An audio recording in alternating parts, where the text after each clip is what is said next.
Dragon, SpaceX, go for launch. SpaceX Dragon, copy. Go for launch. T-minus 30 seconds. T-minus 30 seconds and counting. All teams pulled go.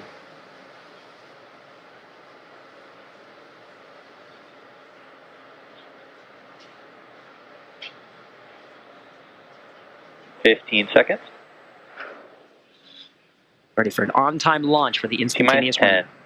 9, 8, 7, 6, 5, 4, 3, 2, 1. Engines full power and liftoff of Crew 6. Go Dragon, go Falcon. Crew 6, now launching on Endeavour's fourth flight to the International Space Station. Vehicles pitching downrange, 1.7 million pounds of thrust provided by the 9 Merlin 1D engines on the first stage. Hearing good calls, stage 1 propulsion is nominal.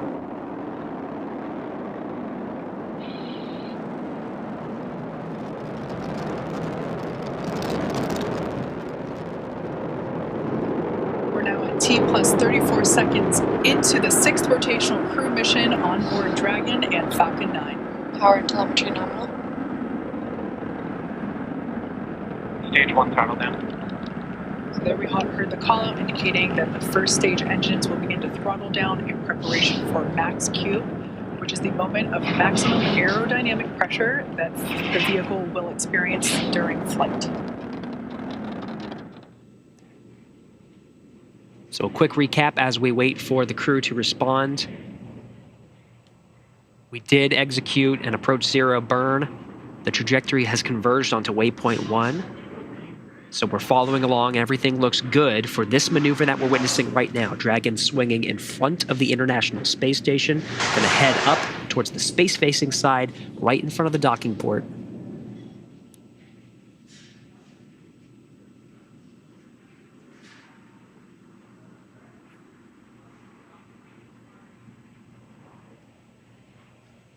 Space Station and Dragon are approximately 261 statute miles over Turkey.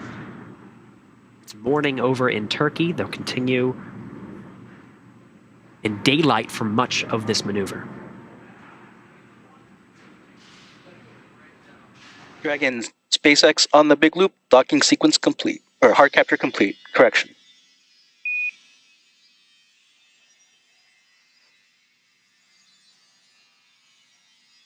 SpaceX Dragon, copy. Hard capture complete.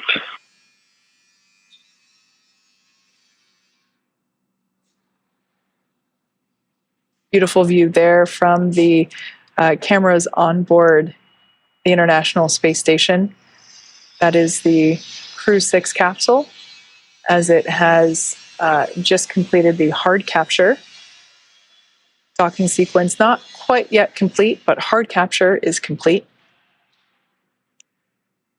That is the zenith port of the ISS. Steve Bowen, on board the International Space Station.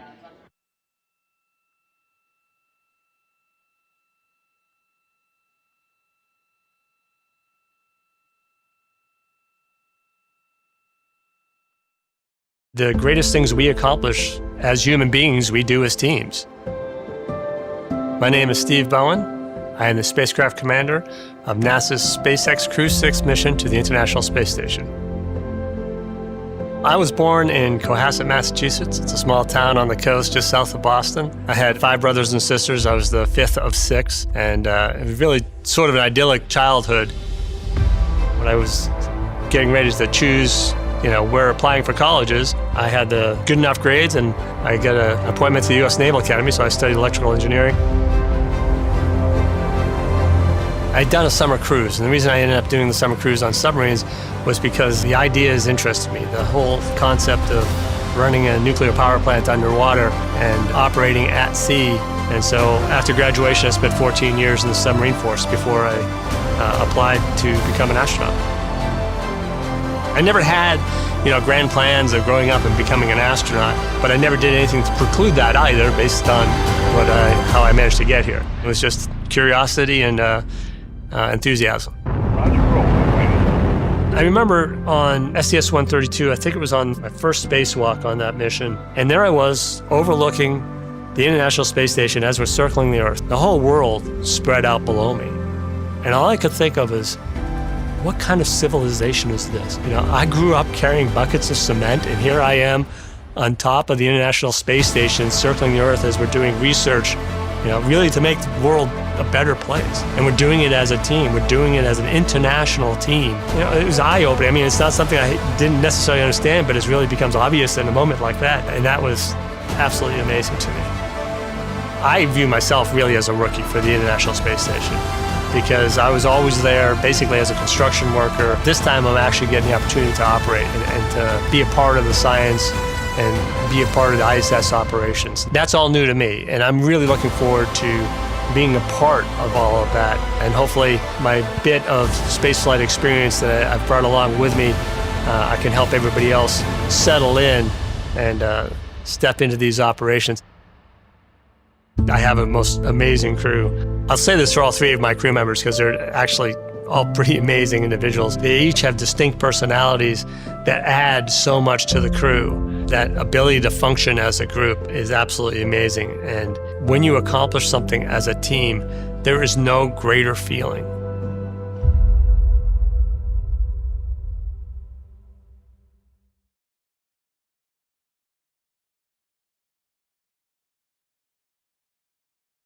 Bonjour à toutes et à tous. Nous sommes aujourd'hui à Salins-les-Bains pour vivre un événement extraordinaire puisque des élèves âgés de 11 à 15 ans du collège Saint-Anatoile, un collège catholique privé dans le Jura, vont pouvoir communiquer avec un astronaute, Steve Bowen, sur l'ISS grâce aux moyens techniques des radioamateurs.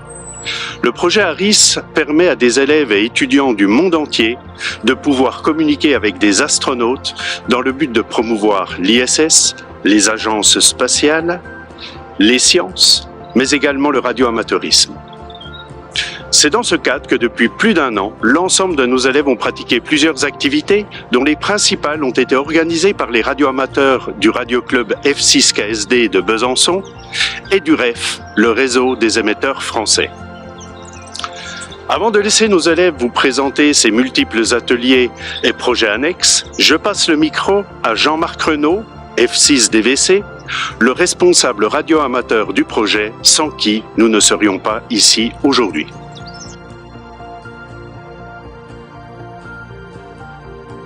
Un radioamateur est une personne dûment autorisée à pratiquer l'émission-réception radio à titre expérimental. À ce titre, il faut passer une licence, un examen auprès de notre organisme de tutelle, l'ANFR, l'Agence nationale des fréquences, afin d'explorer les ondes radio. Dans ce projet, qu'avons-nous apporté? Nous avons été la courroie de transmission entre les élèves du collège de Saint-Anatoile et la station orbitale ISS. Cette transmission s'est concrétisée par 4 ateliers techniques sur 12 mois et 7 journées. Nous avons souhaité développer auprès des élèves la curiosité de l'émission radioamateur, avec bien sûr, en toile de fond, cette liaison avec ISS. Nous tenons à féliciter les élèves pour leur très grande participation et enthousiasme aux ateliers. Toutes les matières enseignées au collège peuvent être impliquées de près ou de loin dans cette activité. Un radioamateur utilise les maths, les langues, particulièrement l'anglais, la géographie, le français, les sciences en général, le sport avec les courses d'orientation en radio, la musique avec le morse, le dessin lors de la création de circuits imprimés ou de faces avant, sans oublier le rapport humain entre les hommes et les femmes de tout pays. Un grand merci à toute l'équipe pédagogique. Sans elle, le projet aurait été difficile à concrétiser, et aux radioamateurs qui ont œuvré dans l'ombre pour concrétiser cette magnifique manifestation. Je terminerai en vous adressant mes meilleurs 73, voulant dire amitié, et un très grand merci à Franck, notre pilote de projet.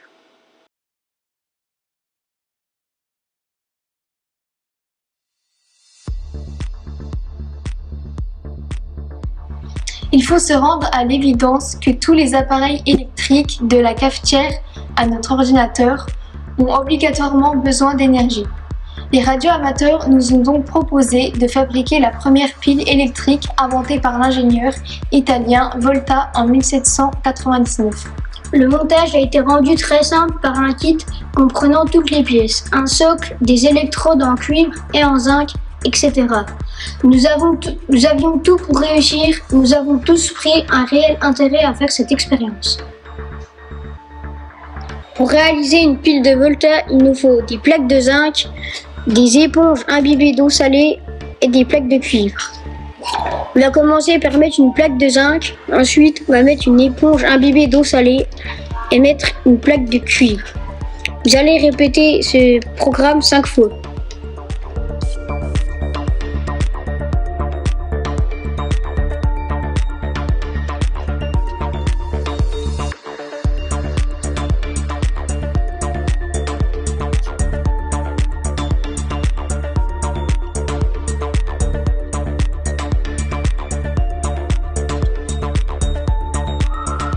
Une fois que vous avez mis la dernière plaque, il va falloir connecter les fils rouges entre eux. Comme vous le voyez ici, la pile de Volta fonctionne parfaitement.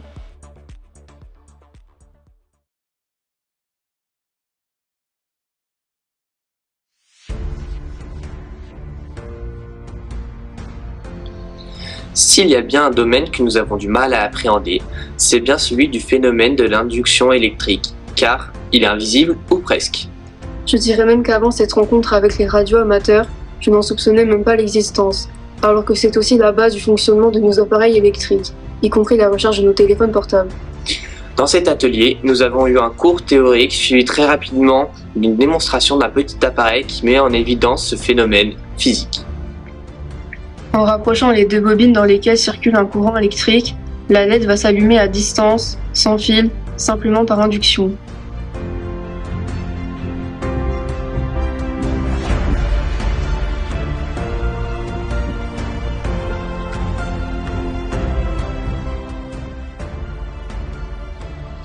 Dans tous les domaines, aussi bien industriels que domestiques, le moteur électrique est omniprésent. Les radioamateurs nous ont proposé de monter un moteur électrique à courant continu, tel que celui découvert accidentellement par M. Zénobe Graham et Hippolyte Fontaine. Le montage a été rendu très simple par un kit comprenant toutes les pièces. Il ne nous a pas fallu longtemps pour pouvoir admirer la rotation du rotor de notre moteur. Cela a été un moment magique et très intéressant de comprendre le fonctionnement d'un moteur électrique.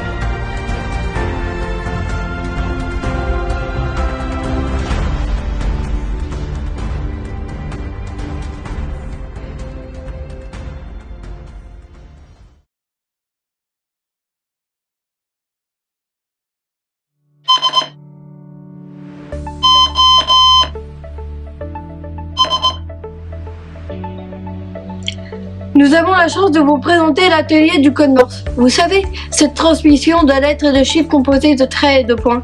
En fait, notre formateur télégraphiste nous a expliqué que c'était comme une musique où l'on apprenait à décoder ces notes pour en écrire des lettres et des chiffres. C'est vrai, c'est encore utilisé de nos jours.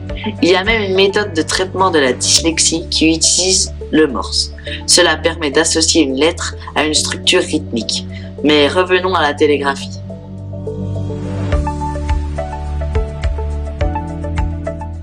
Après un petit cours d'histoire, le code Morse a été inventé par le peintre Samuel Morse au milieu du 19e siècle. Nous avons eu dans nos mains un manipulateur Morse et avec un peu d'entraînement, nous avons très rapidement pu transmettre des lettres puis des mots d'un groupe d'élèves à un autre.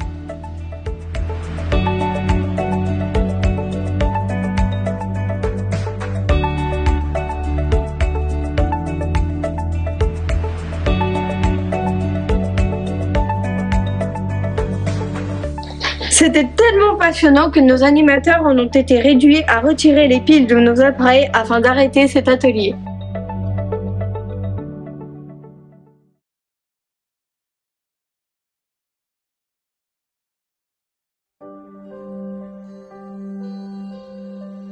Une demi-journée a été consacrée à l'explication et la participation à une course d'orientation radiogoniométrique que les radioamateurs appellent couramment une chasse au renard. Ou rassurez-vous, le renard est remplacé par une balise radioémettrice. Dans notre cas, il y avait 3 balises cachées, comme celle-ci, dans le bois situé à proximité du collège Saint-Anatoile. Nous avons appris à utiliser une boussole, une carte, une antenne directive et un récepteur radio. Après tous les conseils et les explications précieuses des radioamateurs, nous sommes partis accompagnés d'adultes à la recherche de nos fameux renards. Je ne sais pas si les explications étaient bonnes ou si nous étions très performants, sûrement les deux, mais nous n'avons pas perdu de temps pour vous débusquer les fameux renards. Enfin, les balises, cachées sous quelques fougères. Cela a été très instructif et passionnant de participer à cet atelier.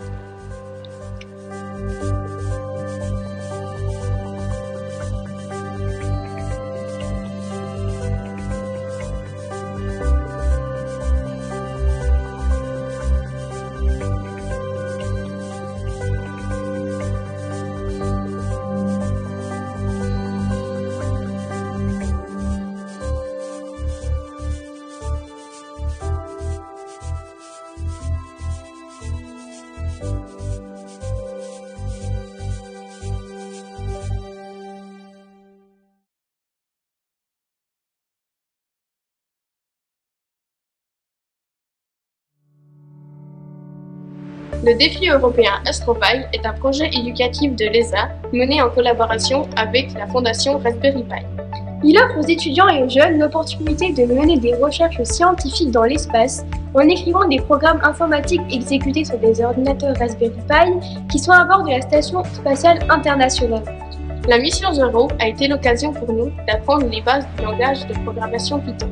Très récemment, nous avons écrit un programme pilotant les capteurs d'un Raspberry Pi présent sur l'ISS et préparé l'affichage de plusieurs images pixelisées que les astronautes pourront admirer. Dans quelques semaines, lorsque notre programme sera exécuté dans l'ISS, nous recevrons un certificat de l'Agence spatiale européenne.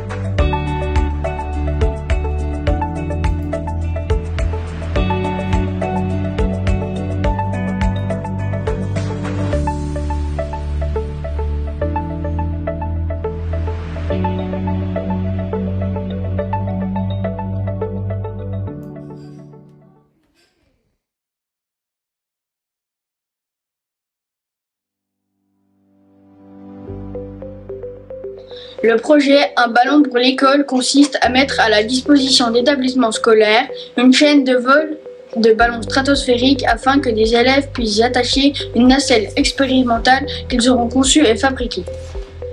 Ces nacelles sont un prétexte à l'initiation des jeunes aux sciences, aux techniques, à la démarche expérimentale et au développement d'un projet en équipe. Ce projet se déroule sous l'égide du CNES et de Planète Science, représenté pour le Collège Saint-Anatoile par le Pavillon des Sciences de Montbéliard. Notre nacelle est actuellement réalisée par la classe de 5e pour un lâcher de la chaîne de vol au mois de juin.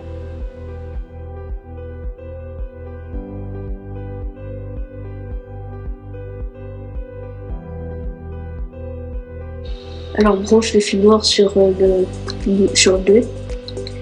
Alors, dans notre nacelle, nous allons mettre des capteurs, plusieurs capteurs, branchés à un Arduino, comme ce capteur, qui est un capteur de température.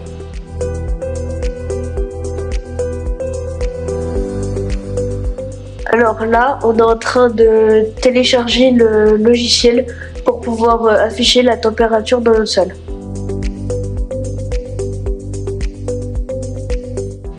Et voici le résultat.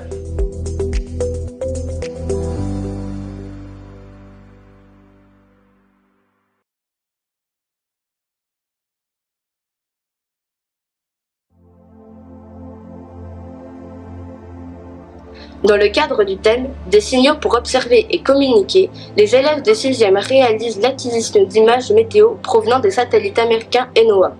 Les satellites disponibles depuis la France sont les NOAA 15, 18 et 19. Au même titre que le projet EarthScan, cette activité pluridisciplinaire permet d'aborder de multiples domaines de compétences. Pour réaliser ce TP, nous avons besoin d'une antenne spécifique, d'un récepteur radio et de plusieurs logiciels. Lors du passage d'un de ces satellites, nous pouvons entendre un signal audio qui est ensuite converti en une superbe image météo montrant même les précipitations.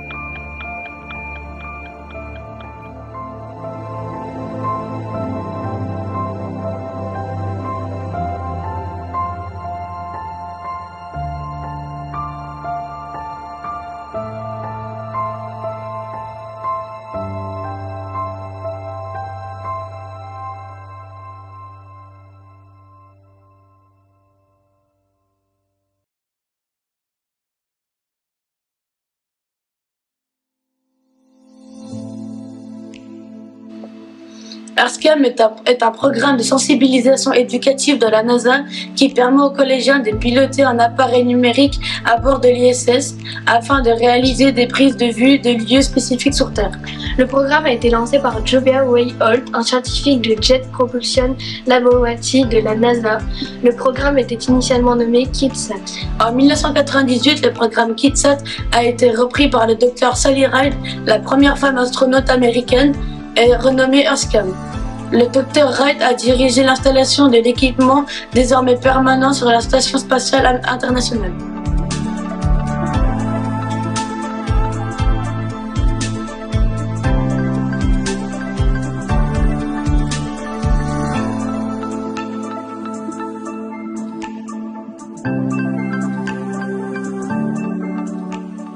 Les élèves peuvent prendre part aux missions 3 à 4 par an, permettant de réaliser de superbes photographies tout en respectant un cahier des charges très précis. Lors de notre dernière mission, un élève de 3e a eu la chance de prendre une photo d'un vaisseau Soyouz qui était en approche de la station spatiale lors du survol de la Corse.